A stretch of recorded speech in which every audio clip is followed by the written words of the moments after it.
أما بالنسبة للشعر العالي المسامية اللي بيعاني من إنه ما بيحتفظش بالترطيب لفترة طويلة، ده برضو ممكن نحسنه بشوية حاجات.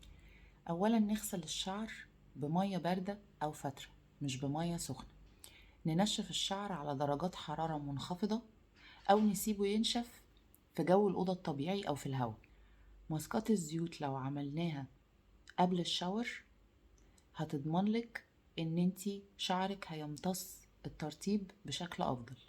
ايه هي بقى انواع الزيوت دي؟ زيت الجوجوبا والافوكادو وزيت الزيتون وزيت جوز الهند.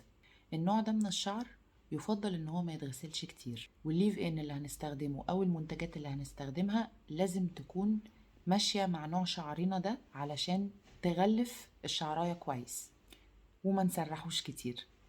كل النصايح دي لو عملتيها أضمن لك إن شعرك هيتحسن بنسبة 80%.